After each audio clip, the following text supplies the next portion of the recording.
বিকাশৰ 12টা দিন মানে আমি কি বুজিম ইয়াক আমি দুটা ভাগত বিভক্ত কৰিছিলো এটা আছিলে ছাত্ৰ ছাত্ৰীসকলৰ কাৰণে আৰু এটা আছিলে আমাৰ অসমৰ আইমাতৃসকলৰ কাৰণে বানপানীত দুৰ্দশাগ্ৰস্ত লোকসকলৰ কাৰণে আৰু আমাৰ উদ্যমিতাত যোগদান কৰা আমাৰ মহিলা আত্মসহায়ক গোটৰ কাৰণে এই অনুষ্ঠানৰ সময়ত আমি ছাত্ৰ ছাত্ৰীসকলৰ বাবে বিভিন্ন কল্যাণমূলক আঁচনি হাতত লৈছিলো আৰু আইমাতৃসকলে যিসকলে মাইক্ৰ' ফাইনেন্সৰ লোন লৈছিলে তেওঁলোকক আমি ঋণমুক্ত কৰিছিলো বানপানীৰ সময়ত যিসকলৰ ঘৰ আদি বানপানীয়ে উটুৱাই লৈ গৈছিলে তেওঁলোকক আমি সহায় কৰিছিলো আৰু এই ধৰণে চাওঁতে আমি 12টা দিন অসমৰ বাবে অসমৰ বিকাশৰ বাবে আমি উৎসৰ্গা কৰিছিলো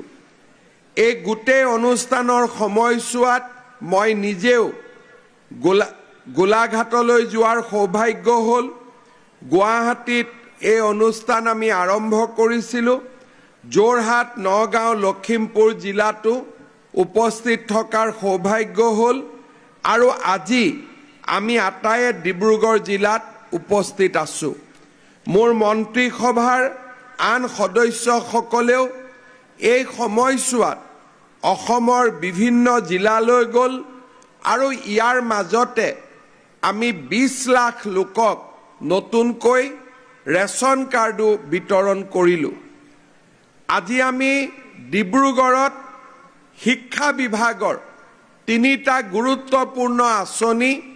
ছাত্ৰ ছাত্ৰীসকলৰ মাজত তাৰ যি সুফল বা তাৰ যিটো আউটকাম তাক আমি ছাত্ৰ ছাত্ৰীসকলৰ মাজত বিতৰণ কৰিবলৈ ইয়াত সমবেত হৈছো এইবাৰ আমি হাই সেকেন্ডাৰী পৰীক্ষাত বা উচ্চতৰ মাধ্যমিক পৰীক্ষাত প্ৰথম বিভাগত উত্তীৰ্ণ হোৱা ছাত্ৰী আৰু ৭৫%তকৈ অধিক নম্বৰ লাভ কৰা ছাত্ৰসকলৰ মাজত স্কুটি বিতৰণ কৰিব খুজিছো ৪৮,৬৪৩ গৰাকী শিক্ষাৰ্থী এইবাৰ এই আঁচনিৰ জৰিয়তে উপকৃত হৈছে মই অত্যন্ত আনন্দিত যে অসমৰ 5খন জিলাৰ ভিতৰত আমি যদি চাওঁ কোন কেইখন জিলাই আটাইতকৈ বেছি স্কুটি পাইছে ২৫৯৩খন স্কুটিৰে ডিব্ৰুগড় জিলাই প্ৰথম 5খন জিলাৰ মাজত স্থান লাভ কৰিবলৈ সক্ষম হৈছে আৰু সেয়েহে মই প্ৰথম যিকেইখন জিলাত আটাইতকৈ বেছি ছাত্ৰ ছাত্ৰী এই আঁচনিৰ দ্বাৰা উপকৃত হৈছে মই ভাবিছিলো সেই জিলা কেইখনলৈ মই নিজেও আহিম আৰু আজি ডিব্ৰুগড়ত আমি এই সকল ছাত্ৰ ছাত্ৰীক একোখনকৈ হাতত স্কুটি তুলি দিবলৈ পাই সঁচাকৈ আমি গৌৰৱ অনুভৱ কৰিছো আটাইকে মই এবাৰ শুভেচ্ছা জনাইছো উষ্ণ অভিনন্দন জনাইছো আৰু সকলোকে হাত চাপৰিৰে এই কৃতি ছাত্ৰ ছাত্ৰীসকলক অভিনন্দন জনাবলৈ অনুৰোধ কৰিছো ছাত্ৰ ছাত্ৰী বন্ধু বান্ধৱীসকল এই আঁচনিখন আমি আৰম্ভ কৰাৰ প্ৰায় এতিয়ালৈকে 1,09,000 ছাত্ৰ ছাত্ৰী উপকৃত হৈছে আৰু ইয়াৰ ভিতৰত আটাইতকৈ গুৰুত্বপূৰ্ণ কথা হ'ল যে এই 1,09,000ৰ ভিতৰত এই বছৰটোতে 50,000 ছাত্ৰ ছাত্ৰী এই আঁচনিৰ জৰিয়তে উপকৃত হৈছে অৰ্থাৎ এই বছৰটোত হাই সেকেন্ডাৰী পৰীক্ষাত খুব ভাল ফলাফল হৈছিল আৰু 50,000 ছাত্ৰ ছাত্ৰীয়ে বাণীকান্ত কাকতি বঁটা লাভ কৰিবলৈ সক্ষম হোৱাটোকে এই ৰাজ্যৰ শিক্ষা জগতখনৰ এটা পৰিৱৰ্তনক বলিষ্ঠভাৱে প্ৰতিনিধিত্ব কৰিছে। ইয়াৰ উপৰিও আমি মেট্ৰিক পৰীক্ষা বা হাইস্কুল শিক্ষান্ত পৰীক্ষাত যিসকল ছাত্ৰ ছাত্ৰীয়ে ৭৫% নম্বৰ লাভ কৰে তেওঁলোকক আমি আনন্দৰাম বৰুৱা বঁটা প্ৰদান কৰোঁ। ১২,৫০০ টকা এই বঁটা নগদ ধন থাকে, যাক আমি বেংকৰ একাউণ্টলৈকে লগে লগে আমি ট্ৰান্সফাৰ কৰি দিওঁ। আজি আমাৰ ডিব্ৰুগড় জিলাত ১,২৫৫ গৰাকী শিক্ষাৰ্থীয়ে নিজৰ বেংকৰ একাউণ্টত অহা ১-২ ঘণ্টাৰ ভিতৰত ১২,৫০০ টকা লাভ কৰিব। এই ছাত্ৰ ছাত্ৰীসকলে মেট্ৰিক পৰীক্ষাত ৭৫তকৈ বেছি নম্বৰ পাবলৈ সক্ষম হৈছিলে আৰু ডিব্ৰুগড় জিলাত ১২৫৫ গৰাকী ছাত্ৰ ছাত্ৰী এই আঁচনিৰ পৰা উপকৃত হৈছে। এই কৃতি ছাত্ৰ ছাত্ৰীসকলৰ কাৰণেও মই এটা দীঘলীয়াকৈ হাত চাপৰি মাৰিবলৈ আপোনালোকক অনুৰোধ কৰিছোঁ। শ্ৰদ্ধাৰ ৰাইজ, আপোনালোকে জানে যে ৰাষ্ট্ৰীয় শিক্ষা নীতিত এই কথা কোৱা হৈছে যে প্ৰত্যেক ৫ কিলোমিটাৰৰ মূৰে মূৰে একোখন হাইস্কুল থাকিব লাগে। ৫ কিলোমিটাৰ যদি আমি ধৰি লওঁ তেতিয়ালে ঘৰৰ পৰা এজন ছাত্ৰী বা ছাত্ৰ বিদ্যালয়লৈ আহিবৰ বাবে ৫ কিলোমিটাৰ পৰ্যন্ত বাছত হওক, চাইকেলত হওক,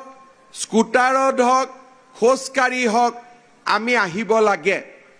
ৰাজ্য চৰকাৰে যোৱা বছৰ আমি চিন্তা কৰিছিলোঁ যে ৫ কিলোমিটাৰ দূৰত্ব আমাৰ ছাত্ৰ ছাত্ৰীসকল স্কুললৈ আহিব লাগে। আমি যদি তেওঁলোকক এমই স্কুল শেষ কৰি নৱম মানত হাইস্কুল আৰম্ভ হয়, আমি নৱম মান শ্ৰেণীত এখেতসকলক একোখন ছাত্ৰ ছাত্ৰীসকলক চাইকেল দিব পাৰোঁ নেকি? যোৱা বছৰ আমি ক্লাছ 9ৰ ষ্টুডেণ্টক ছাত্ৰ ছাত্ৰীক আমি চাইকেল দিছিলোঁ, তেওঁলোক এতিয়া ক্লাছ 10ত পঢ়ি আছে। এইবাৰ আমি আকৌ অসমৰ 3,23,640 গৰাকী ছাত্ৰ ছাত্ৰীক আমি চাইকেল একোখন দিবৰ বাবে এই 12 দিনত ব্যৱস্থা লৈছিলোঁ। আজি মই গৌৰৱেৰে সৈতে ক'ব খুজিছোঁ যে আমাৰ ডিব্ৰুগড় জিলাৰ 10,720 গৰাকী ছাত্ৰ ছাত্ৰীয়ে আজিৰ সভাতে চাইকেল লাভ কৰিব, অৰ্থাৎ নিজৰ নিজৰ স্কুলত আমি তেওঁলোকক চাইকেল একোখনকৈ গতাই দিম, যাতে সকলোৱে সুন্দৰভাৱে স্কুললৈ আহিব পাৰে আৰু নিজকে ভৱিষ্যত জীৱনৰ বাবে সাজু কৰিব পাৰে। এতিয়া আপোনালোকে যদি চিন্তা কৰে তেতিয়াহ'লে এটা কথা অনুভৱ কৰিব, আমাৰ সকলো ছাত্ৰ ছাত্ৰীৰ হাতত নিজৰ নহ'লেও দেউতাকৰ মোবাইল আছে।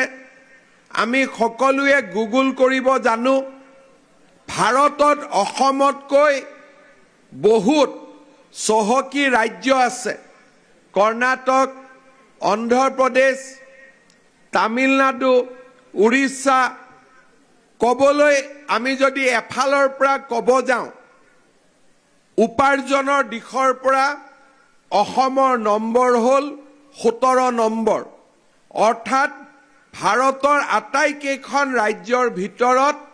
অৰ্থনৈতিকভাৱে অসমৰ GDP বা গ্ৰছ ডমেষ্টিক প্ৰডাক্টছ আমি যদি হিচাপ কৰোঁ, আমি 17 নম্বৰ ৰাজ্য হিচাপে আমাৰ দেশত আমি পৰিচিত। কিন্তু যদি আঁচনিৰ ফালৰ পৰা আমি চাব যাওঁ, আমি যদি ছাত্ৰ ছাত্ৰীসকলক কোনখন চৰকাৰে আটাইতকৈ বেছি সহায় কৰিছে তাৰ দিশৰ পৰা যদি আমি পৰ্যালোচনা কৰোঁ, অসম 1 নম্বৰ নহলে 2 নম্বৰত আজি স্থান লাভ কৰিবলৈ সক্ষম হৈছে মই যদি এফালৰ পৰা কৈ যাওঁ আপোনালোকে দেখা পাব যে আমি প্ৰথম এলপি স্কুলত নাম লগালো দেউতা মাই আমাক কিতাপ কিনি দিব নালাগে কিতাপ চৰকাৰে আমাক কিনি যোগান ধৰে স্কুললৈ যাব লাগে ইউনিফৰ্মটো আমাক কোনে যোগান ধৰে চৰকাৰে যোগান ধৰে স্কুললৈ যাব লাগে আমি স্কুললৈ গৈ মিড ডে মিলো আমি স্কুলতে আমি খাব পাৰো আৰু 4 নম্বৰ আমাৰ এলপি স্কুল বা এমই স্কুলত পঢ়িবৰ বাবে আমাক কোনো মাসুলৰ প্ৰয়োজনীয়তা নাথাকে যেতিয়া আমি ক্লাস 9 লৈকে আহো প্ৰথম ক্লাস 9 তো আমি ইউনিফৰ্ম পাওঁ আৰু ক্লাস 9 ত মেধাবী লৰা ছোৱালীয়ে আৰোহণ আঁচনিৰ সুবিধা পায় আৰু সকলো ছাত্ৰ ছাত্ৰীয়ে সাইকেল এখন কৰি চৰকাৰৰ পৰা লাভ কৰে ক্লাস 10 ত আমি পৰীক্ষা দিলো মেট্ৰিক পৰীক্ষা ভাৰতত এনেকুৱা এখন ৰাজ্য নাই যিখন ৰাজ্যত মেট্ৰিক পৰীক্ষাৰ ফৰ্ম ফিলআপ কৰিবৰ বাবে অতি কমেও 1000 টকা পৰীক্ষাৰ ফিজ দিব নালাগে কিন্তু আমাৰ অসমত মেট্ৰিক পৰীক্ষাৰ ফৰ্ম ফিলআপ কৰিবৰ বাবেও আমি চৰকাৰে ছাত্ৰ ছাত্ৰী সকলৰ পৰা এটকাও পইচা আমি নুলুৱাকৈ মেট্ৰিক পৰীক্ষাত বহাৰ আমি সুবিধা কৰি দিওঁ মেট্ৰিক পৰীক্ষা পাছ কৰিলে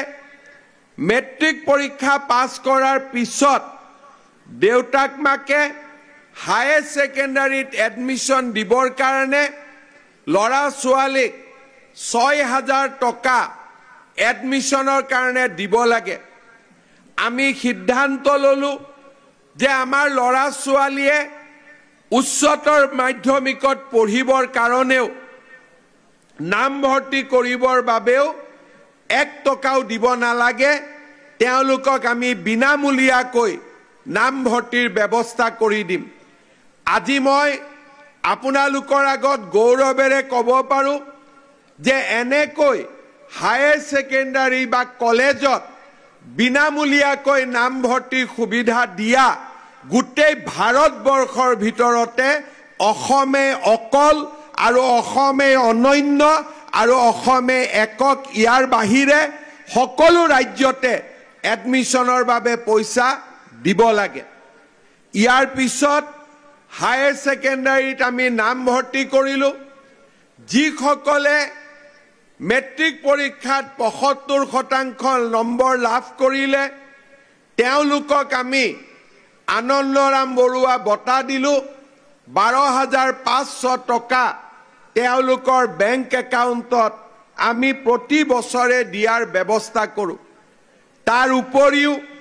যিসকল ছাত্ৰীয়ে এইবাৰৰ পৰা আমাৰ হায়াৰ সেকেন্ডাৰীত নাম ভৰ্তি কৰিছে তেওঁলোকৰ বেংক একাউণ্টত ধনী দুখীয়া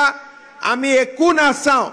প্ৰত্যেকৰে বেংক একাউণ্টত আমি 1000 কৈ টকা আমি দিয়াৰ ব্যৱস্থা কৰিছো নিযুত মইনা আঁচনিৰ জৰিয়তে তাৰ পিছত আমি ডিগ্ৰীলৈকে নাম ভৰ্তি কৰিলো ডিগ্ৰীত নাম ভৰ্তি কৰোতেও আমি এটকাও দিব নালাগে আৰু হায়াৰ সেকেন্ডাৰীত যিসকল ছাত্ৰ ছাত্ৰীয়ে ভাল ৰিজাল্ট কৰিলে তেওঁলোকক আমি স্কুটি প্ৰদান কৰিলো আৰু বিনামূলীয়াকৈ তেওঁলোকক কলেজত এডমিশন কৰি দিলো আৰু যিসকলে ছোৱালীয়ে কলেজত যোৱা বছৰৰ পৰা নাম ভৰ্তি কৰিছে প্ৰতি মাহত তেওঁলোকৰ বেংক একাউণ্টত আমি 1250 টকাকৈ নিযুত মইনা আঁচনি আমি দিয়াৰ বাবে ব্যৱস্থা কৰিছো তাৰ পিছত ডিগ্ৰীত পাছ কৰিলে ডিগ্ৰীত পাছ কৰাৰ পিছত ইউনিভাৰ্সিটিত নাম লগালে আমি ইউনিভাৰ্সিটিটো সকলো ছাত্ৰ ছাত্ৰীকে আমি বিনামূলীয়াকৈ নামভৰ্তি কৰাৰ সুবিধা কৰি দিওঁ যদি আমি নামভৰ্তি বিনামূলীয়াকৈ কৰি নিদিওঁ এজন ছাত্ৰ ছাত্ৰীয়ে কলেজত নামভৰ্তি কৰিবৰ কাৰণে ইউনিভাৰ্চিটিত নামভৰ্তি কৰিবৰ বাবে ডিব্ৰুগড় ইউনিভাৰ্চিটি গুৱাহাটী ইউনিভাৰ্চিটিত 20,000 টকা কৰি পকেটৰ পৰা দিব লাগিব আমিতো 20,000 টকা নলওঁৱে বিনামূলীয়াকৈ কৰি দিয়াৰ পিছতো ইউনিভাৰ্চিটিত যিসকল ছোৱালী এডমিশ্যন লৈছে ধনী দুখীয়া একো নোচোৱাকৈ আমি তেওঁলোকক প্ৰতি মাহত তেওঁলোকৰ বেংক একাউণ্টত 2,500 টকা 2,500 টকাকৈ প্ৰতি মাহত আমি বেংকত জমা দিওঁ তেওঁলোকৰ বেংক একাউণ্টত জমা দিওঁ আজি ইয়াৰ যদি এটা আঁচনিও আমি বন্ধ কৰি দিওঁ বোলে অহা বছৰ এই আঁচনিটো নচলাওঁ যদি আমি নচলাওঁ বুলি ভাবো দেউতাক মাকে হায়াৰ সেকেন্ডাৰীত নাম লগাবৰ বাবে 6,000 টকা ডিগ্ৰীত নাম লগাবৰ বাবে 15,000 টকা আৰু ইউনিভাৰ্চিটিত নাম লগাবৰ বাবে লৰা ছোৱালীক 20,000 টকা লৰা ছোৱালীৰ নামত খৰচ কৰিব লাগিব আমি যদি নিযুত মইনা আঁচনিটো অহা বছৰ যদি যুক্তিৰ খাতিৰত আমি বন্ধ কৰি দিওঁ আহা যোৱা কৰিবৰ বাবে কলেজত আমাৰ দেউতাক মাকে ছোৱালীসকলক প্ৰতিদিনে এই 1,250 টকা 2,500 টকা আমি যি মাহত দি আছো দেউতাক মাকে দিব লাগিব অৰ্থাৎ আজি অসমত এই চৰকাৰখন থকাৰ বাবে প্ৰতিটো বছৰে আমি দেউতাক মাকৰ কলেজত যোৱা ছাত্ৰ ছাত্ৰীৰ বাবে 20,000 পৰা 40,000 টকা প্ৰত্যেক বছৰে আমি দেউতাক মাকৰ টকা আমি বচাব পাৰিছো পৰিয়ালটোৰ উত্তৰণলৈ পৰিয়ালটো আগবাঢ়ি যাবলৈ আমি সহায় কৰিব পাৰিছো আমাৰ অসমত আঁচনিবোৰ চলি যেতিয়া থাকে তেতিয়া তাৰ আমি প্ৰভাৱটো অনুভৱ নকৰো কিন্তু যেতিয়া এবাৰ আঁচনিটো বন্ধ হৈ যাব খুজে তেতিয়া সকলোতে হুলস্থুল লাগি যায় এই আঁচনিটো বন্ধ হৈ গল কিয় বন্ধ হৈ গল কেনেকৈ বন্ধ হৈ গল সেই দিনাখন আমি বুজি পাওঁ যে আঁচনিটোৰ গুৰুত্ব কিমান আছিল যেতিয়া আঁচনিটো চলি থাকে তেতিয়া আমি অনুভৱ কৰিব নোৱাৰো আজি যেতিয়া অৰুণোদয় আঁচনি চলি আছে আমি তাৰ গুৰুত্বটো বুজি নাপাম কিন্তু যিদিনাখন বেংকৰ একাউণ্টত 10 তাৰিখে 1,250 টকাটো জমা নহব সেই দিনাখন আমি অনুভৱ কৰিম যে আমাৰ পৰিয়ালটোলৈ চৰকাৰে আগবঢ়োৱা সহায়খিনি কিমান প্ৰয়োজন আছিল আৰু সেইখিনি আগ নবঢ়োৱা হলে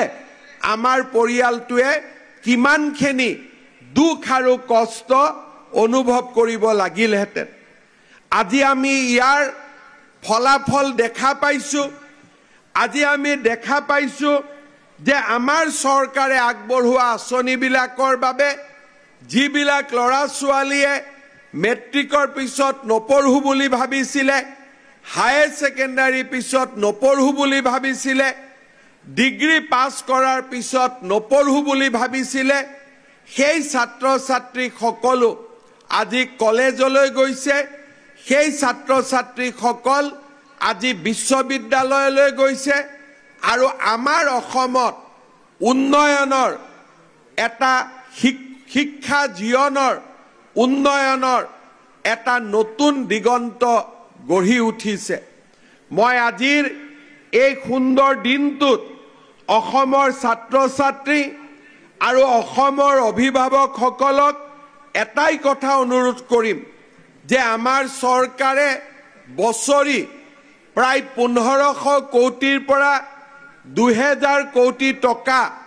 ছাত্ৰ ছাত্ৰীৰ কল্যাণৰ বাবে আমি খৰচ কৰো কাৰণ আমাৰ এটাই স্বপ্ন যাতে আমাৰ অসমখন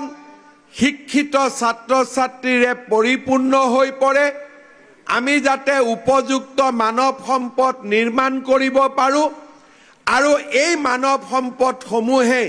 অসমক বিকাশৰ এক নতুন দিগন্তলৈ যাতে লৈ যাব পাৰে। আজি আমাৰ ইয়াতে উপস্থিত থকা ছাত্ৰ ছাত্ৰীসকলক মই কেইটামান কথা উনুকিয়াব খুজিছোঁ। আজি আমাৰ অসমখনত লাহে লাহে আমি এটা পৰিৱেশ নিৰ্মাণ কৰিছোঁ য'ত মেৰিট বা মেধাৰ ওপৰত আমি চৰকাৰী চাকৰি প্ৰদানৰ আমি এটা নতুন মানদণ্ড নিৰ্মাণ কৰিছোঁ। মই যেতিয়া কলেজত আছিলোঁ বা আমাৰ বিমল বৰা যোগেন মহান যেতিয়া কলেজত আছিলে তেতিয়া আমাৰ কোনেও চৰকাৰী চাকৰি আমি আশাই নকৰিছিলোঁ। কাৰণ আমি জানিছিলোঁ যে চৰকাৰী চাকৰি পাবৰ কাৰণে আমি কাৰোবাক 10 লাখ 5 লাখ টকা ঘোষ দিব লাগিব আৰু ঘোষ নিদিলেও কোনবা মন্ত্ৰী বিধায়কৰ লগত আমাৰ সম্পৰ্ক থাকিব লাগিব আৰু নহলে APSC বা ইন্টাৰভিউ লোৱা মানুহসকল আমাৰ পৰিয়ালৰ লগত জানা শুনা হ'ব লাগিব, তেতিয়াহে আমি চৰকাৰী চাকৰি পাব পাৰো। মোৰ লগত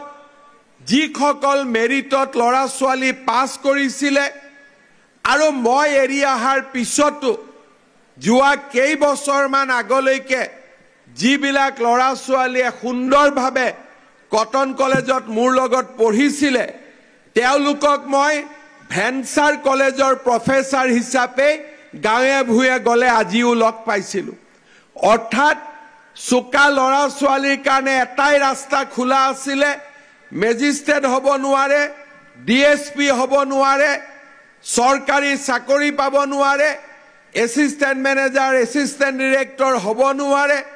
তৃতীয় আৰু চতুৰ্থ শ্ৰেণীও চাকৰি পাব নোৱাৰে। তেওঁলোকে কি কৰিছিল, নিজৰ গাঁৱলৈ ঘূৰি গৈছিলে, গাঁৱত এখন LP স্কুল খুলিছিলে, নহলে ME স্কুল খুলিছিলে আৰু নহলে কাষৰ কলেজখনত তেওঁলোকে নিজক বিনা বেতনত তেওঁলোকে প্ৰফেচাৰ বা শিক্ষকতাৰ জীৱন আৰম্ভ কৰিছিলে। তাৰ পিছত এই চাকৰিটো ৰেগুলাৰৰ কাৰণে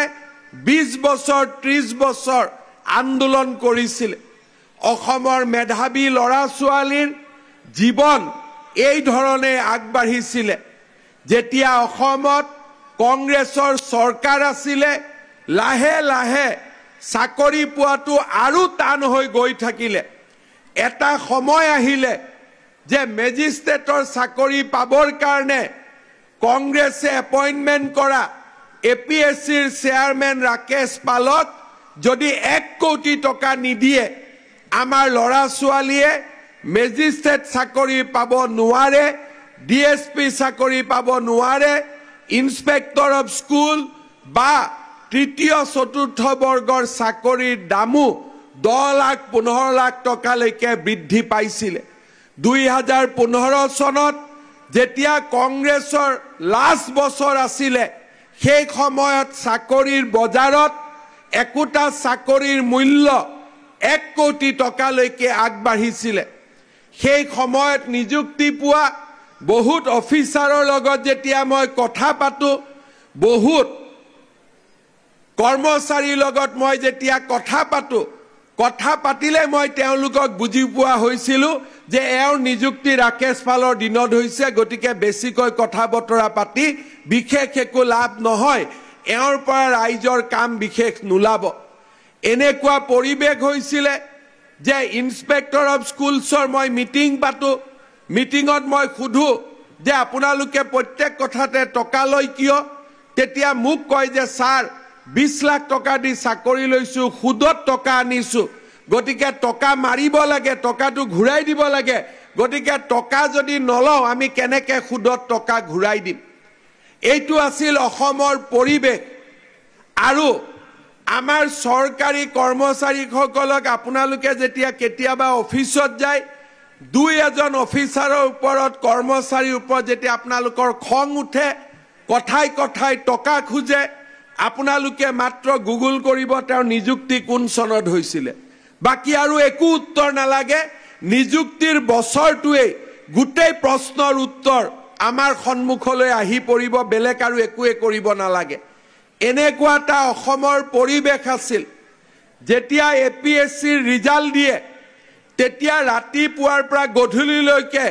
টিভিত বহি লৈ মানুহে হিচাপ দিয়ে, অমুক মন্ত্ৰীৰ খুলখালিয়েক, অমুক MLAৰ ঘৈণীয়েক, অমুক মন্ত্ৰীৰ ভতিজাক, অমুকজন বিষয়াৰ খুলখালিয়েক, এইবিলাক লিষ্ট ওলাইছিলে। এইটো আছিলে অসমৰ বাস্তৱ। আৰু এই নিৰ্মাণ কোনে কৰিছিলে? যেতিয়া আমাৰ অসমত কংগ্ৰেছ দলৰ চৰকাৰ আছিলে, চাকৰিৰ এখন বজাৰ খুলি অসমৰ নৱপ্ৰজন্মক ধ্বংস আৰু হত্যাৰ ফালে লৈ গৈছিলে। মই বহু সময়ত কওঁ, ড্ৰাগছ খুৱাই মানুহক ধ্বংস কৰিব নালাগে, মদ খুৱাই ধ্বংস কৰিব নালাগে। উচ্চ শিক্ষিত কৰি যদি চৰকাৰী চাকৰিত টকা দি ল'ব লাগে, তাতকৈ আৰু অন্যায় যুৱ সমাজৰ বাবে একোৱেই হ'ব নোৱাৰে, তাক মই বিশ্বাস কৰিছিলোঁ। আৰু সেইকাৰণে আমি পৰিৱৰ্তনৰ কাৰণে কাম কৰিছিলোঁ। আজি APSCৰ যেতিয়া ৰিজাল্ট দিয়ে, তেতিয়া ৰিজাল্টৰ পিছত আমাক বেয়া পোৱা টিভিটো নিউজ কৰিবৰ বাবে বাধ্য হয় যে এইজন ল'ৰা তৰকাৰী বেপাৰীৰ ল'ৰা,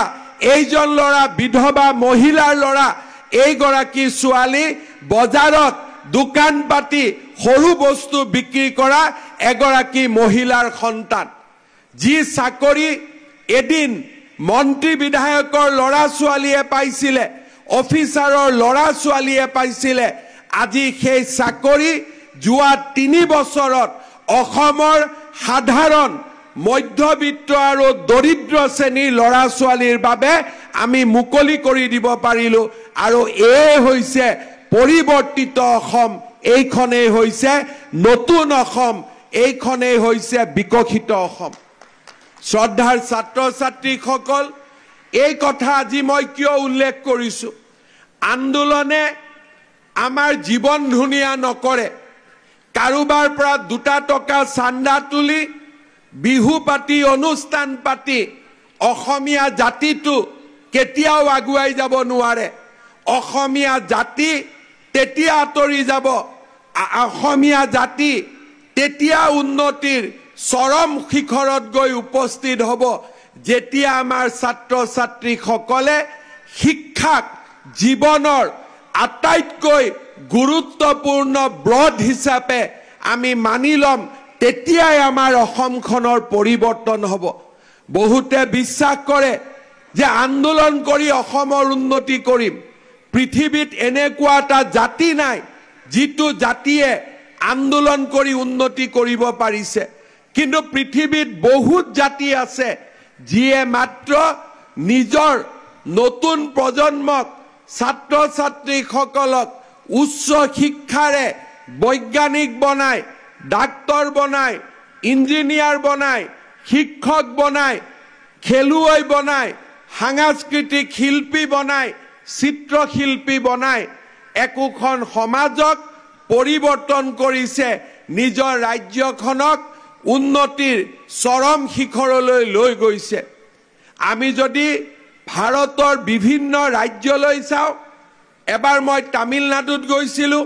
আজিৰ পৰা 5 বছৰ আগতে। তামিলনাডুত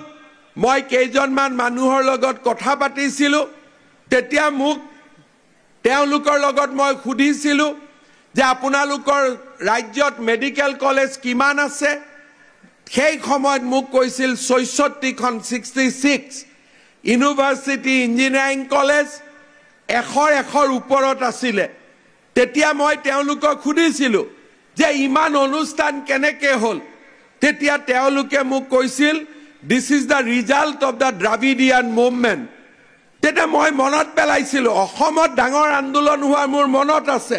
দ্ৰাবিডতো এনেকুৱা দ্ৰাবিডিয়ান আন্দোলন হোৱাৰ মোৰ মনত নাই। মই তেওঁলোকক সুধিছিলোঁ যে কোন চনতে আন্দোলন হৈছিলে? বোলে লেট 80sত আৰু আন্দোলন হৈছিলে। তেতিয়া মই তেওঁলোকক সুধিছিলোঁ, ইমান ডাঙৰ আন্দোলন কোনেও গম নাপায়। তেতিয়া মই সুধিছিলোঁ, আন্দোলনটো কি? তেতিয়া তেওঁলোকে কৈছিল, the essence of Dravidian movement was movement for education. যে শিক্ষাৰ পোহৰ বিলোৱাৰ গাঁৱে ভূঞে সমাজে আন্দোলনৰ সৃষ্টি কৰিছিল আৰু সেই আন্দোলনৰ ফলশ্ৰুতিতে চৰকাৰে মেডিকেল কলেজ ইঞ্জিনিয়াৰিং কলেজ নিৰ্মাণ কৰিছিল যাতে তামিল সকলে বিশ্বত এটা সৰ্বশ্ৰেষ্ঠ জাতি হিচাপে আগুৱাই যাব পাৰে আমাৰ ইয়াত আন্দোলন বুলি কলে বন্ধ ধৰ্ণা পিকেটিং আমি বুজো আৰু তামিলনাডুত আন্দোলন বুলি কলে তেওঁলোকে শিক্ষাৰ আন্দোলন বুজে বৌদ্ধিক আন্দোলন বুজে আজি আমি চেষ্টা কৰিছো গাঁৱে ভূঞে বিদ্যালয় খুলি চাহ বাগিচাত বিদ্যালয় খুলি অসমৰ জিলাই জিলাই মেডিকেল কলেজ খুলি অসমৰ চাৰিওফালে চাহ বাগিচাত বিদ্যালয় খুলি কলেজ খুলি ছাত্ৰ ছাত্ৰীসকলক বিনামূলীয়া নামভৰ্তিৰ পৰা নিযুত মইনা আঁচনিলৈ আমিও অসমত ৮০ শতিকাৰ শেষত যি তামিলনাডুত দ্ৰাবিডিয়ান মুভমেণ্ট হৈছিল আমিও অসমত এটা নতুন অসমীয়াৰ আন্দোলন সৃষ্টি কৰিব খুজিছো যি আন্দোলন হাতত কলম লৈ হ'ব যি আন্দোলন কম্পিউটাৰ লৈ হ'ব যি আন্দোলন স্কুটি আৰু চাইকেল লৈ বিদ্যালয়ত গৈ পঢ়াৰ আন্দোলন হ'ব তেনেকুৱা আন্দোলন এটা আজি আমি অসমত নিৰ্মাণ কৰিব খুজিছো মই ছাত্ৰ ছাত্ৰীসকলক অনুৰোধ কৰিম যে আমাৰ জীৱনৰ ভৱিষ্যত আমাৰ ওপৰত নিৰ্ভৰ কৰে আমি যদি সিদ্ধান্ত লওঁ যে আমি পঢ়িম আৰু আমি ভাল কৰি পঢ়িম আমাৰ জীৱনক কোনেও ধৰি ৰাখিব নোৱাৰে আজি অসমত সেমি কণ্ডাক্টৰৰ দৰে ইণ্ডাষ্ট্ৰি আহিছে মই বিশ্বাস কৰো যে কম দিনৰ ভিতৰতে অসমত যদি আমি এই ধৰণে কাম কৰিব পাৰো 10 বছৰৰ ভিতৰত অসমত আমি হেলিকপ্টাৰ বনোৱা কাৰখানা লৈ আহিম ইমানখিনি সপোন আমাৰ দৃষ্টিভংগীৰ ভিতৰত আছে এই নতুন অসমত উপযুক্ত ছাত্ৰ ছাত্ৰীৰ বাবে কৰ্ম সংস্থাপনৰ কতো অভাৱ নহয় উদ্যমিতা স্কিল ডেভেলপমেন্টৰ জৰিয়তে বিকশিত ভাৰতৰ আমি সেনানী হ'ব পাৰো আজি আমাৰ ITI বিলাক যেনেকৈ আমি ট্ৰান্সফৰ্ম কৰিছো ইণ্ডাষ্ট্ৰি 4.0 যত নেকি আৰ্টিফিশিয়াল ইন্টেলিজেন্স ৰবটিক্স 3D আমি নতুন নতুন ফিউচাৰ এডুকেশ্যন বিলাক ITI ত অন্তৰ্ভুক্ত কৰিছো অসমত স্কিল ইউনিভাৰ্চিটি মঙ্গলদৈত নিৰ্মাণ হৈ আছে জাগিৰোডত সেমি কণ্ডাক্টৰ কেইদিনমান পিছতে মানুহে কল্পনা কৰিব নোৱাৰাকৈ নামৰূপত 12 লাখ মেট্ৰিক টন সাৰ উৎপাদনৰ নতুন কাৰখানা আমি অসমৰ চাৰিওফালে এটা উন্নয়নৰ পৰিৱেশ সৃষ্টি কৰিছো যাতে ভৱিষ্যতৰ প্ৰতিজন ছাত্ৰ ছাত্ৰীয়ে অসমত কৰ্ম সংস্থাপন পাব পাৰে শিক্ষিত হৈ টকা নিদিয়াকৈ চৰকাৰী চাকৰি পাব পাৰে যিসকলে উদ্যমিতাক জীৱনৰ লক্ষ্য বুলি ভাবে তেওঁলোকক চৰকাৰে যাতে সহায় কৰিব পাৰে আমি বিভিন্ন উদ্যমিতাৰ আমি কাম কাজত লৰা ছোৱালীক আগুৱাই লৈ যাব পাৰো কিন্তু এই গুটেই বিলাকৰ এটাই ডাঙৰ শৰ্ত হৈছে যে আমি সান্দাৰ মানসিকতা এৰিব লাগিব আন্দোলনৰ মানসিকতা আমি এৰিব লাগিব আৰু শিক্ষাৰ মাজেৰে জগত জয় কৰাৰ আমি সপোন দেখিব লাগিব আমাৰ চৰকাৰে সকলোকে সহায় কৰিছে প্ৰথমবাৰৰ বাবে মৰাণ জনগোষ্ঠীৰ লৰা ছোৱালীক আমি DSP বনাইছো মেজিষ্ট্ৰেট বনাইছো মটক জনগোষ্ঠীৰ লৰা ছোৱালীক আমি DSP বনাইছো মেজিষ্ট্ৰেট বনাইছো আৰু এইবাৰে আমাৰ যি তৃতীয় আৰু চতুৰ্থ শ্ৰেণীৰ চৰকাৰী চাকৰি ওলাই আছে তাত 3% চাহ বাগিচাৰ লৰা ছোৱালীয়ে চৰকাৰী চাকৰি পাবলৈ সক্ষম হ'ব ইমান বিলাক কাম আমি অসমত কৰিছো যে যি কাম আগতে কোনেও কেতিয়াও কল্পনা কৰিব পৰা নাছিল কিন্তু এই গুটেই বিলাকৰ লক্ষ্য কি এই গুটেই বিলাকৰ এটাই লক্ষ্য আধুনিক অসম নিৰ্মাণ কৰা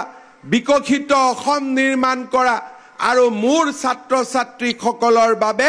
এখন সুৰক্ষিত অসম দিয়া ছাত্ৰ ছাত্ৰীসকলে 2-3টা কথা সদায় মনত ৰাখিব লাগিব যে আমাৰ ভৱিষ্যত আমি নিজে নিৰ্মাণ কৰিব লাগিব আৰু শিক্ষাৰ বিকল্প আমাৰ হাতত একোৱেই হ'ব নোৱাৰে শিক্ষা মানে কি স্কুলত গৈ অকল পঢ়া শুনা কৰা শিক্ষক শিক্ষয়িত্ৰীয়ে দেখুৱা লেচনখিনিয়ে নহয় আমাৰ লক্ষ্য হ'ব লাগিব যে আমি জ্ঞান আহৰণ কৰা আৰু তাৰ কাৰণে লৰা ছোৱালীয়ে স্কুলৰ কিতাপৰ লগে লগে বাহিৰৰ কিতাপো আমি পঢ়া শুনা আৰম্ভ কৰিব লাগিব কিতাপ পঢ়াৰ অভ্যাস নাথাকিলে আমি কেতিয়াও আগবাঢ়ি যাব নোৱাৰো আজি বহুতো ছাত্ৰ ছাত্ৰীৰ ফেসবুক ইনষ্টাগ্ৰামৰ প্ৰতি যিমান আগ্ৰহ বাঢ়িছে তাৰ লগতে আমি কিতাপ পঢ়াৰ আগ্ৰহও বঢ়াব লাগিব কাৰণ জ্ঞান লুকাই থাকে কিতাপৰ পৃষ্ঠাই পৃষ্ঠাই সেইবাবে মই ছাত্ৰ ছাত্ৰীসকলক অনুৰোধ কৰিম যে যেতিয়াই আমাৰ সময় থাকে আমি যাতে কিতাপ পঢ়াৰ অভ্যাস আমি নিৰ্মাণ কৰো আমাৰ অতীতক লৈ আমি গৌৰৱশালী হ'ব লাগিব যদি আমি অতীতক লৈ গৌৰৱ অনুভৱ নকৰো সমাজ কেতিয়াও ভৱিষ্যতত আগুৱাই যাব নোৱাৰে তাৰ বাবে আমাৰ প্ৰত্যেক গৰাকী ছাত্ৰ ছাত্ৰীয়ে ৰামায়ণ মহাভাৰতৰ পৰা কীৰ্তন ঘোষা নাম ঘোষালৈ আমি পঢ়াৰ অভ্যাস কৰিব লাগিব যাতে আমি নিজৰ সভ্যতা আৰু নিজৰ জাতিক লৈ আমি গৌৰৱ কৰিব পাৰো তৃতীয়তে অতীতক লৈ আমি গৌৰৱ কৰিম বৰ্তমানৰ কিতাপ বিদ্যালয় সকলোতে জ্ঞান আহৰণ কৰি আমি বৰ্তমানৰ চাহিদা পূৰণ কৰিম কিন্তু ভৱিষ্যত কি ভৱিষ্যত হল প্ৰযুক্তি ভৱিষ্যত কি ভৱিষ্যত হল উদ্যমিতা ভৱিষ্যত হল নতুন নতুন প্ৰযুক্তিৰে নিৰ্মিত এখন ভাৰত এখন অসম এখন পৃথিৱী আজি আমাৰ ছাত্ৰ ছাত্ৰীসকলে বহুতে নাম শুনিছে যে যদি আমি আৰ্টিফিচিয়েল ইন্টেলিজেন্সৰে পৰিচালিত চাট জিপিটিৰ দৰে এপ বিলাকলৈকে যদি আমি চাওঁ পৃথিৱীত ডাঙৰ ডাঙৰ গণিতজ্ঞই কৰিব নোৱাৰা অংক 2 ছেকেণ্ডৰ ভিতৰত চাট জিপিটিত কৰি দিব পাৰে ডিব্ৰুগড়ক লৈ এটা সুন্দৰ কবিতা মই কম্পিউটাৰত মোবাইলটো দিও মই মোবাইলত এই মাত্ৰ লিখি দিব পাৰো 1 মিনিট লাগিব এটা ডিব্ৰুগড়ক লৈ সুন্দৰ কবিতা এটা লিখাৰ বাবে সময় নালাগে মই এই কম্পিউটাৰটো হাতত লৈ এতিয়া ডিব্ৰুগড়ৰ ওপৰত এটা কবিতা লিখিম মই মাইকত কৈ আছো কোৱাৰ মাজতে মই এটা ডিব্ৰুগড়ৰ ওপৰত ধুনিয়া মই এটা কবিতা লিখি দিম a good poem on Dibrugarh আপোনালোকে চাব যে 1 মিনিটতে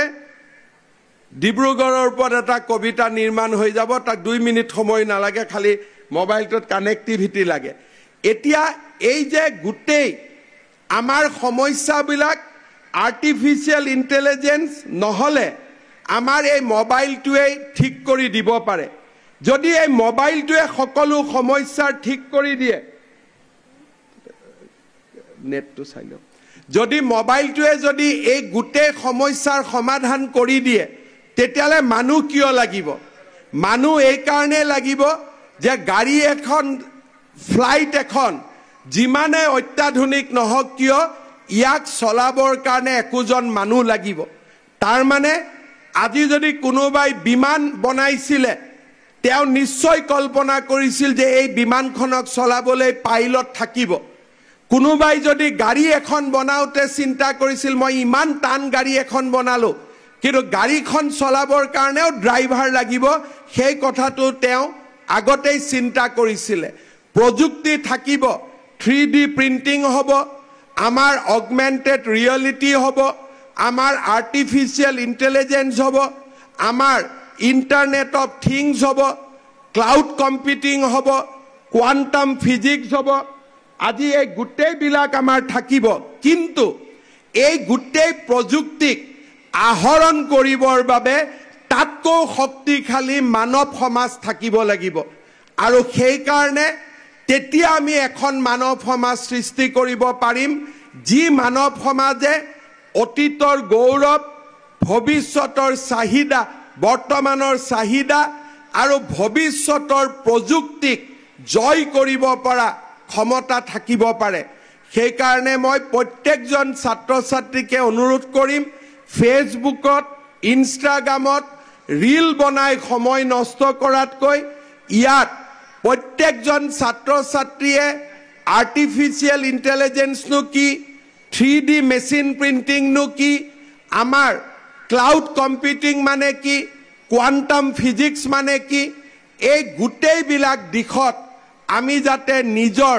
সময় আমি ব্যৱহাৰ কৰো আৰু তেতিয়াই আমি অসমখনক প্ৰযুক্তিৰ শিখৰলৈ আমি লৈ যাব পাৰিম মই আমাৰ শিক্ষক সমাজক দে দিছে মুস্কু দে দিছে আমাৰ শিক্ষক সমাজক মই আহ্বান কৰিম যে আপোনালোকে বিদ্যালয়ত নিজৰ সিলেবাছত থকা প্ৰত্যেকটো কথাৰ উপৰিও আপোনালোকে যাতে আমাৰ ল'ৰা ছোৱালী বিলাকক এই ধৰণে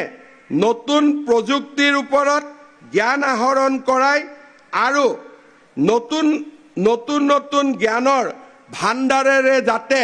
আমাৰ সমাজখনক নিৰ্মাণ কৰিব পাৰে তাৰ বাবে মই আহ্বান জনাম আপোনালোকে চাওক এই মাত্ৰই মই কথা কৈ থাকোতে ডিব্ৰুগড়ৰ ওপৰত এটা মই কবিতা লিখি দিলো মই লিখা নাই কম্পিউটাৰে লিখিছে In the arms of Assam a jewel so bright Dibrugarh whispers in the morning light where the Brahmaputra flows with might and grace and tea gardens spread a last green embrace the air is fragrant kissed by dew with stories of labor both old and new tea pickers hum songs of the dawn as their nimble fingers dance on the lawn ei matroi moi bohi bohi kobita likhisu লগত মই আৰু এটা কথা মই লিখা নাই এই artificial intelligence মই লিখিছো যে another new one এটো ভাল লাগিল আৰু এটা লিখি দিয়ক এই নতুনটো এই মুহূৰ্ততে আহি যাব তাৰ মানে পৃথিৱী কিমান আগবাঢ়িছে যিমান কথা লাগে এই মাত্ৰ ইউক্ৰেইনত কি হৈ আছে মই এই মাত্ৰ ইয়াতে বহি গম পাব পাৰো আৰু 1 কোটিক যদি